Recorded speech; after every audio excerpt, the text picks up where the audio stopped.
গরিবের পয়লা বৈশাখ, এই পয়লা বৈশাখের দিনে সবার বাড়িতে ভালো ভালো রান্না হবে, নতুন ড্রেস পরবে, কিন্তু আমাদের ভাগ্যে এতটা সুখ নেই। সংসারের যা পরিস্থিতি, খাবার খেতে আমাদের টাকা শেষ। অভাবের সংসার, কষ্ট করে হলেও থাকতে হবে। শুধু নিজের কথা ভাবলে হবে না, পরিবারের সবার কথা ভাবতে হবে। আমরা বাড়ির বউরা সবার কথা ভেবে চলি, কিন্তু শ্বশুর বাড়িতে আমাদের কথা কেউ ভাবে না। সংসার ভালো করার জন্য আমরা অনেক চেষ্টা করি, তারপরেও কিন্তু আমাদেরকে শুনতে হয় সংসারের দিকে নাকি আমাদের শ্বশুর বাড়িতে গিয়ে আমরা লক্ষ্মীমন্ত বউ হয়ে থাকারই চেষ্টা করি, তারপরে কিন্তু আমাদেরকে শুনতে হয় আমরা নাকি সংসারে যাওয়ার পর তাদের উন্নতি হচ্ছে না। এত কথা শোনার পর আমরা চুপ করে থাকি, কারণ কোনো মেয়েই চায় না তাদের সংসারটা ভেঙে যায়। বিয়ের আগে এই পয়লা বৈশাখের দিন একটা করে হলো আমার নতুন ড্রেস হতো, কিন্তু এখন আগের মতো ভাবলে তো আর চলবে না, কারণ আমার মেয়ে আছে। আমার মেয়ের খুশি সবার আগে। যদিও বা আমি মেয়েকে কিছুই দিতে পারিনি, ইচ্ছে থাকে অনেক কিছু দেওয়ার, কিন্তু পরিস্থিতির কাছে আমি সবসময় হেরে যাই। প্রত্যেকটা বাবা মার কাছে সন্তানের খুশি হচ্ছে মূল্যবান। কোনো মা বাবাই চায় না তাদের সন্তান খারাপ ভাবে মানুষ হোক। যাই হোক, পয়লা বৈশাখের আগের দিন বাড়িতে অনেক কাজ থাকে, আর গ্রামের মানুষদের অনেক নিয়ম আছে। এই দিনে আমাদের বাড়িতে অনেক নিয়ম পালন করা হয়, যেমন শাক খেতে হয়, চাল বুট বাদাম ভেজে আবার ভগবানকে প্রসাদ হিসেবে দেওয়া হয়। দৃশ্যার হাতে তোমরা দেখতে পাচ্ছ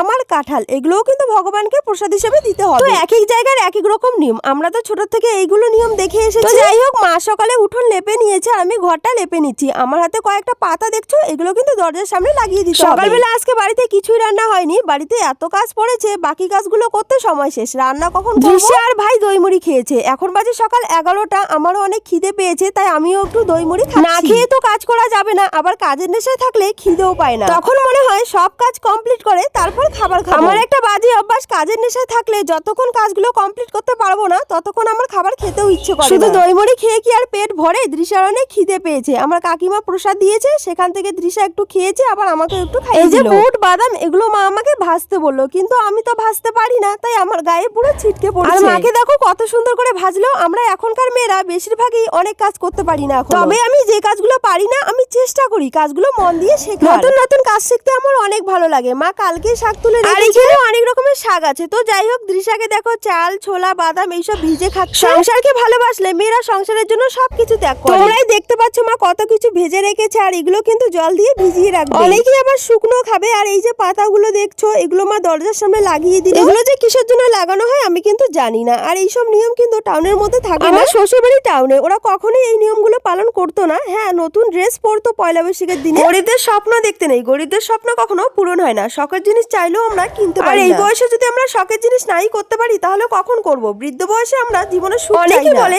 এখন তো আমরা জিনিস নিতে পারছি না, বৃদ্ধ বয়সে হলেও আমরা আমাদের শখগুলো পূরণ করব। কিন্তু আমি মনে করি শখের জিনিস যদি এখন করতে না পারি, তাহলে বৃদ্ধ বয়সে আমার কিচ্ছু চাই না। তো যাই হোক, আজকে সকাল থেকে অনেক কাজ করেছি, বেশিরভাগ কাজ মা করেছে, আমি শুধু একটু সাহায্য করেছি। তারপরেও কিন্তু বসে থাকার সময় ছিল না। বাড়িতে তো আর অল্প কাজ থাকে না, সারাদিন কাজ করলেও কাজ ফুরবে না। অনেকেই বলে কি এমন কাজ করে, কিন্তু যারা সংসার করে তারাই বুঝতে পারে সংসারে কতগুলো কাজ। বেশিরভাগ এই কথাগুলো শুনতে হয় ছেলেদের থেকে। ছেলেরা ভাবে বাইরে কাজ করছে তার মানে তারা বেশি কষ্ট করছে। মেয়েরা সংসারে কাজ করে নিজের যত্ন রেখে আবার বাচ্চাকে সামলাচ্ছে। মেয়েরা সারা দিন কাজ করে, আবার যতক্ষণ ঘুমাবে না ঠিক ততক্ষণ পর্যন্ত মেয়েদের কাজ চলবে। যাই হোক, স্নান করে রান্না করতে চলে এসেছি। রান্না সব মা করেছে, আমি শুধু বললাম একটু সাহায্য করেছি। মা আমাকে একটা কথা বললো, যেটা শাশুড়ি মা কখনোই বলে না। আমার মা বলেছে তুই আছিস বলে আমার কাজগুলো তাড়াতাড়ি হয়েছে। কিন্তু এই কথাগুলো শাশুড়ি মা কখনোই বলবে না। শাশুড়ি মা বলবে তোমরা যে কাজ করছো তার থেকে অনেক বেশি কাজ আমরা করি। তার জন্য তো বলি শাশুড়ি মা কখনো নিজের মায়ের মতো হতে পারবে না। মেয়ে যদি একটু ভুল করে থাকে, মা কিন্তু সেটা ঢেকে রাখার চেষ্টা করে। আর বাড়ির বউ যদি দোষ না করে থাকে, তারপরেও কিন্তু শাশুড়ি মা পুরো পাড়ার কাছে বাড়ির বউর নামে বদনাম করবে। তো যাই হোক, দুপুরবেলা খাবার খেয়ে একটু বসেছি, তারপরেই দেখছি দৃশ্যা বাজারে যাওয়ার জন্য কান্না করছে। কালকে যেহেতু পয়লা বৈশাখ, নতুন ড্রেস পরতে হবে, তাই দৃশ্যা জেদ করেছে ও নতুন ড্রেস কিনবে। অনলাইনে আমি দৃশ্যার জন্য দুটো ড্রেস অর্ডার করেছি, কিন্তু ড্রেসগুলো এখনো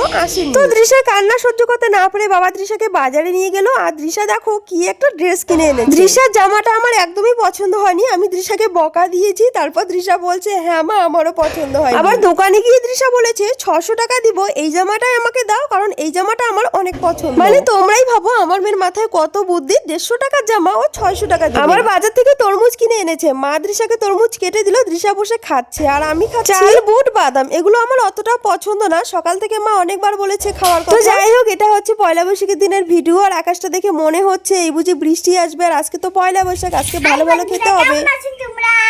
এই যে নতুন ড্রেস, আজকে তো পয়লা বৈশাখ, এর দুটো ড্রেস হয়েছে। একটা পরেছে, একটা দিয়েছে বাবারা, বাবা বলো ভাই বলো, আর একটা দিয়েছে দিদি, এটা দিয়েছে দিদি। তো দুটো ড্রেসই সুন্দর, কিন্তু এটাই পরতে চেয়েছে, আমি জোর করে এটা পরিয়ে দিলাম। আর সকাল থেকে বলছি মা আমাকে নতুন ড্রেস স্নান করে দাও, আমি নতুন ড্রেস পরবো। অনেকটা তাড়াহুড়ো পরে নিয়েছে আর সাজুগুজু করে একদম রেডি।